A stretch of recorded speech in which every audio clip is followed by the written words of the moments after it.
Boa noite. Os jovens do sexo masculino e negros são as maiores vítimas da violência no Brasil. Os dados do mapa da violência deste ano mostram que o número de assassinatos teve um aumento de 13,4% em comparação com 2002. Entre 2008 e 2011, mais de 200 mil pessoas foram assassinadas no Brasil. Esse número é maior do que qualquer outro registro de mortes em zonas de guerra pelo mundo. O Brasileiras.org de hoje discute a violência e sua relação com a ação ou omissão do Estado. Para debater o genocídio brasileiro, recebemos aqui o jurista e diretor-presidente do Instituto Avante Brasil, Luiz Flávio Gomes, e a fundadora e coordenadora do Movimento Mães de Maio, Débora Maria da Silva.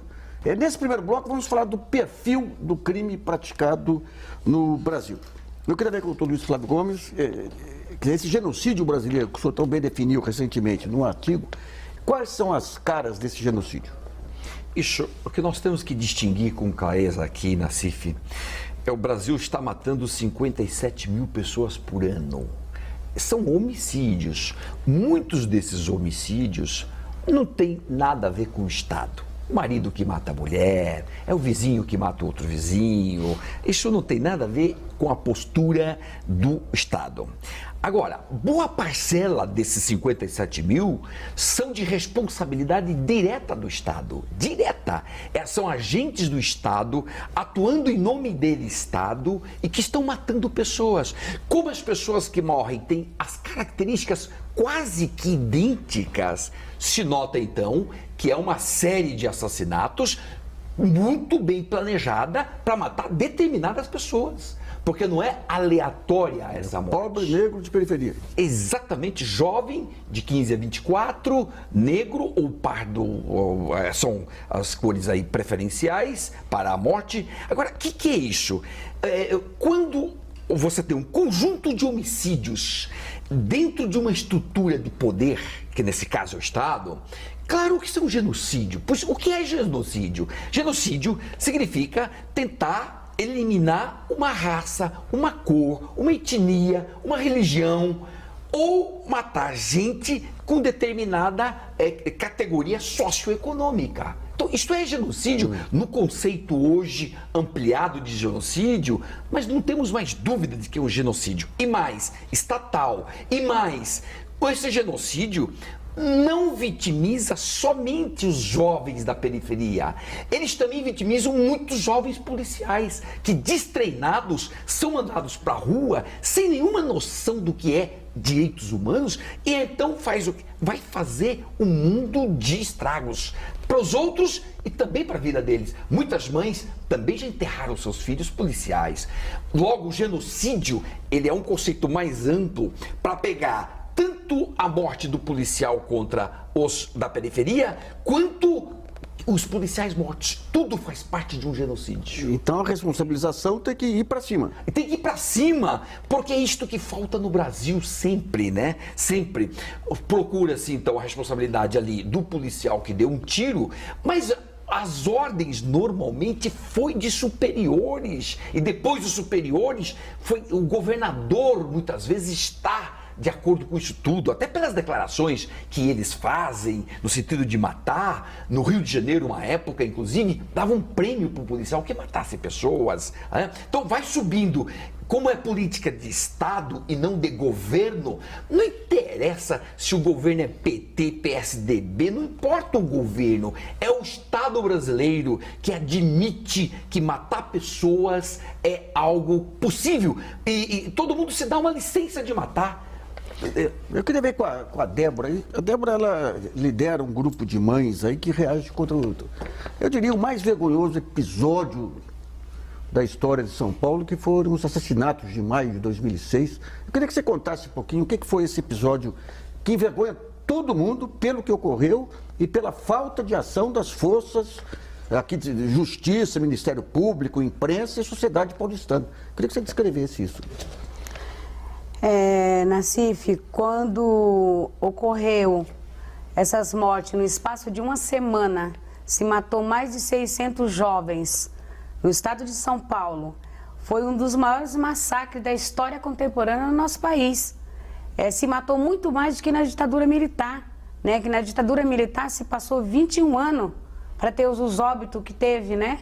E em maio de 2006, foi no espaço de uma semana, um espaço muito curto, né? Que assassinaram a maioria homens, né? Do sexo masculino e negros de periferia. Então, em maio, quando eles deram um toque de recolher, porque esse toque de recolher foi dado pela polícia no dia 15 de maio de 2006, foi um absurdo quando a população ficou refém de um terror produzido pelo Estado. Isso foi em represália àquela ação do PCC? O PCC, ele fez essa represária através de um achaque que estava acontecendo em cima dos familiares dos presos.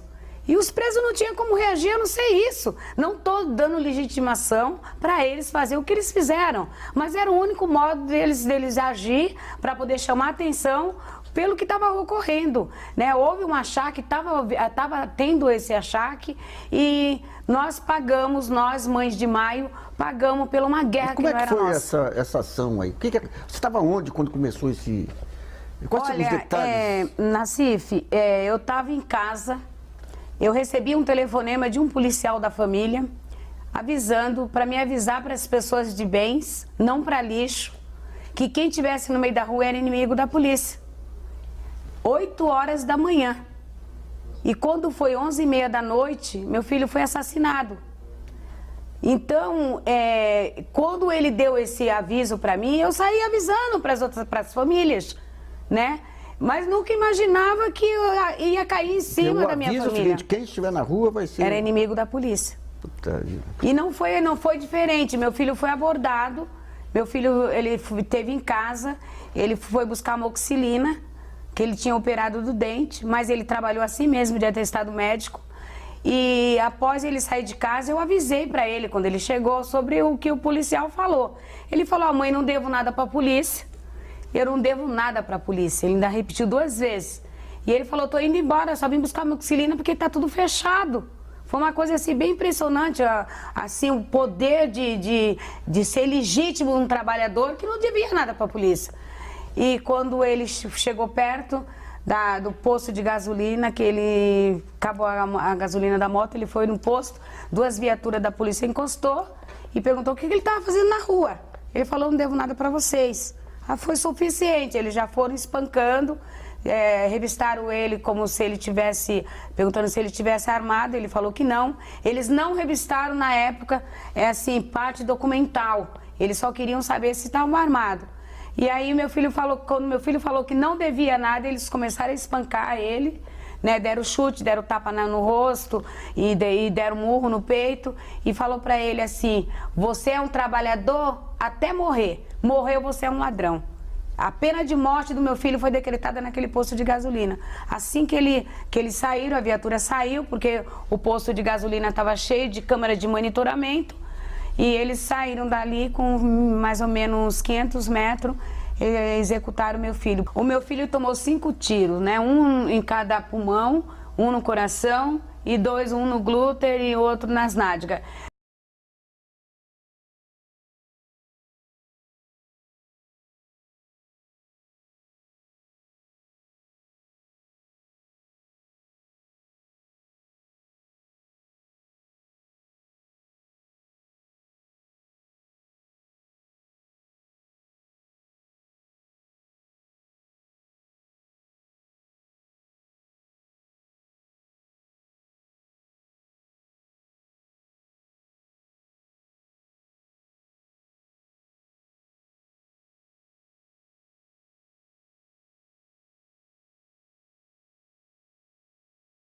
É abuso. Abuso, este é um caso, mas ele espelha bem, é um retrato do que está se passando no país.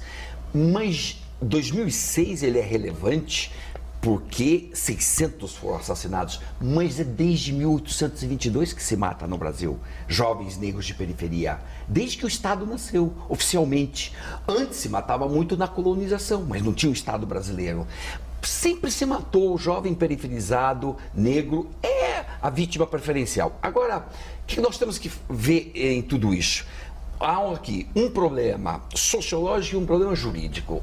Sociologicamente, é a figura das pessoas extermináveis. Desgraçadamente, nós temos isso. É uma figura que já existiu lá no direito romano, lá atrás, se chama homo sacer. Homo sacer significa a pessoa que pode ser morta impunemente. Então, isso aí caracterizaria o genocídio. Qual que é a relevância da caracterização do genocídio para levar essas questões para a relevância de ser um genocídio, ou seja, um conjunto de homicídios em séries com características idênticas, sendo um genocídio, é um crime contra a humanidade.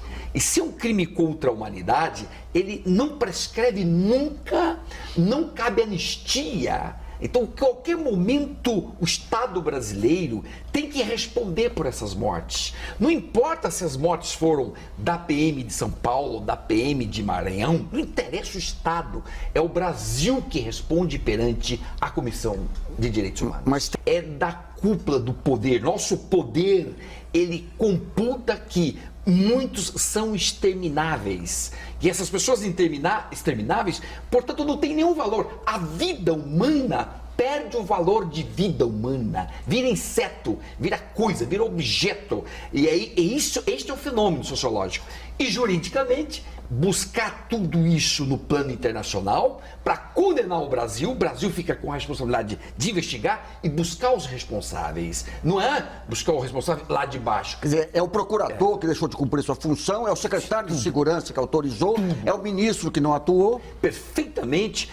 São casos arquivados que o Estado negligenciou em investigar, são casos em que as autoridades falaram algo de estímulo de violação de direitos humanos. A fala é tudo importante, juntar todas essas provas, todas. Como, por exemplo, quem não reagiu está vivo. Essa é uma declaração que isto tem um impacto internacional impressionante, uma declaração dessa. Ou um secretário de segurança que diz que realmente tem que matar todo mundo, ou que o extermínio é uma coisa de bandido bom é bandido morto. Quem fala tudo isso tem que ir gravando tudo, junta todas essas provas, porque essas provas, essas declarações não valem só para as mortes dos periferizados, da periferia. Geral. Vale para o policial morto também. Claro. Porque ele é metido dentro de um contexto de violação massiva de direitos humanos e este policial sem nenhum treinamento técnico, objetivo de direitos humanos, respeitar as pessoas, uso de arma de fogo, a arma é a última coisa que você usa, etc. Então não é nada civilizado. Nós não temos uma polícia civilizada. E não é culpa, eu não reputo culpa do policial, embora alguns policiais já mudaram mesmo de banda e hoje são assassinos públicos. O que vocês pensam sobre a necessidade de mudança da Polícia Militar, que guarda sabidamente resquícios e entulhos da ditadura militar de 64? Débora, você que se sentiu de perto aí. Eu acho que não tem como fazer uma reforma na polícia. Eu acho que tem que tirar tudo, mudar um outro modelo. A reforma não tem como. O Estado não tem mais, está todo remendado. Então não tem mais o que se remendar. A gente não tem mais o que se remendar. A gente queremos uma polícia comunitária. Uma polícia comunitária. A gente não é inaceitável que nós pagamos a bala que matamos nossos filhos. É uma coisa absurda a gente pagar a bala que nós matamos nossos filhos. Porque nós, o tempo inteiro, há 8 anos, nós vemos dizendo que quem estava debaixo do capuz, quem fez a retaliação contra a periferia e contra nossos filhos, foi o Estado. O Estado tem que pagar, tem que começar de cima para depois pegar os de baixo, que os de baixo são vítimas desse próprio Estado. Na dúvida, os crimes de maio têm todas as características de um assassinato massivo. Tem todas, tá? E as provas são boas, porque houve muita coisa de jornais, de declarações, etc. Portanto, os crimes de maio seriam ótimo exemplo de juntar e ir para a Corte Interamericana, leia-se primeiro para a comissão, depois para a Corte, mas primeiro da comissão, levar esses fatos para responsabilizar o Brasil. Porque enquanto o Brasil não for condenado, continua a impunidade. E essa impunidade ela é histórica entre nós. Vem desde 1822 a impunidade desses crimes de periferizados. Você no intervalo aqui mencionou os assassinatos que ocorrem em presídios. Os presídios são outro exemplo. Aí, já o presídio de Porto Alegre, agora, levaram a causa para a Comissão Interamericana, mas qualquer presídio brasileiro, ali, as pessoas presas são vistas como extermináveis. Não vale nada. É como matar barata.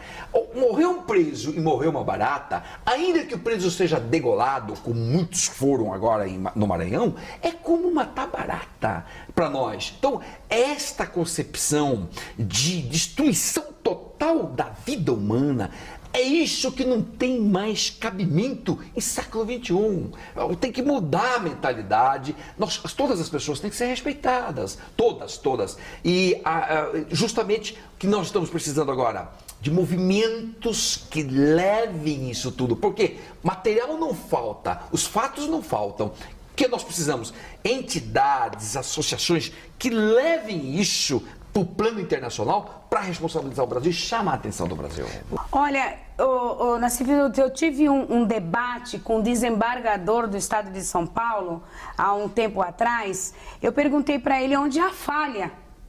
E perguntei também para ele se ele tem lembrança, não precisava dar o numeral correto, de quantos ricos ele colocou na cadeia.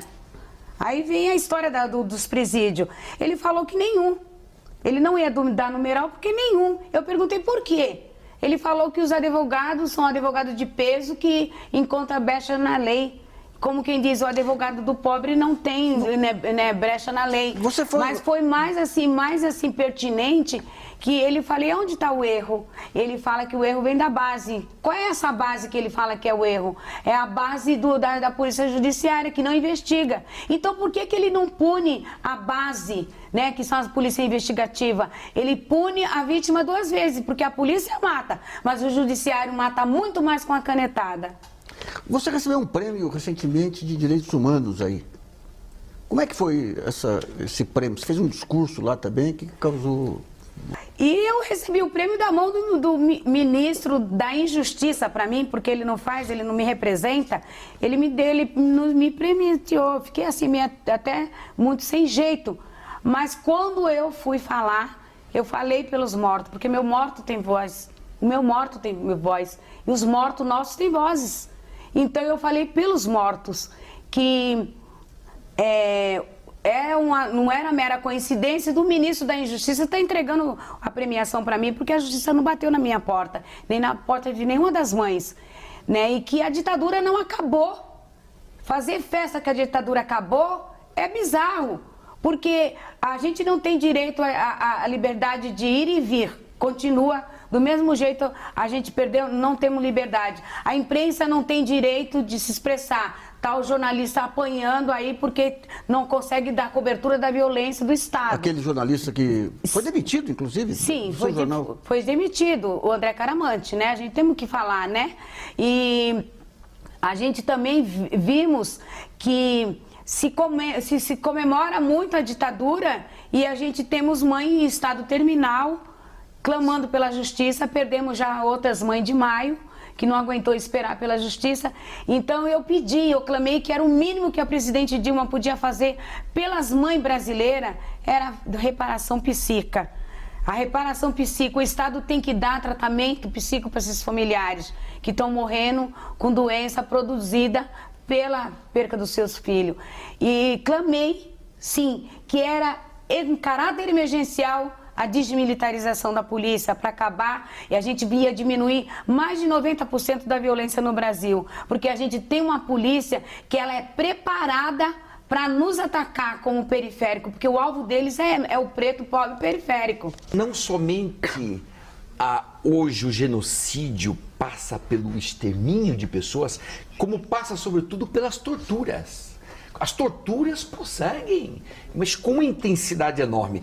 E a punição de torturas no Brasil são raríssimas, raríssimas, porque não há ali interesse ou existe corporativismo entre eles para não levar o torturador às barras dos tribunais e à barra da lei. Dos homicídios do Brasil, apenas 8% são investigados e apurados. 8% dos homicídios.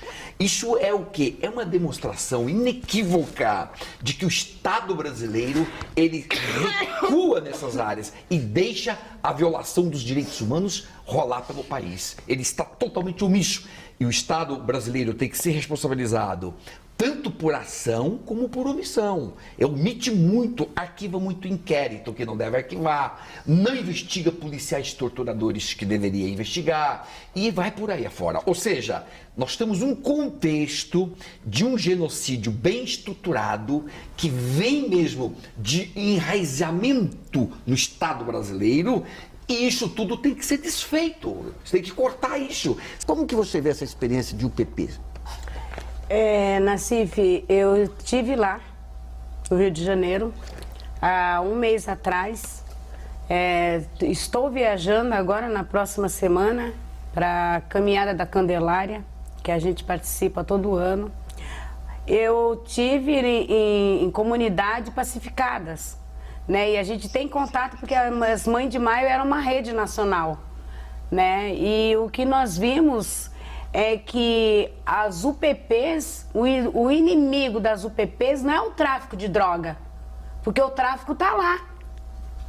É a população, é as vistas privilegiadas. É um toque de terror que eles deram para a população, para poder a população abandonar, porque a gente vimos depoimento da comunidade, as contas de luz de 500, 600 reais, conta de água também quase nesse mesmo patamar, e a gente vê que as UPPs foi para tocar, expulsar aquela população que tanto lutou e sofreu naquelas comunidades.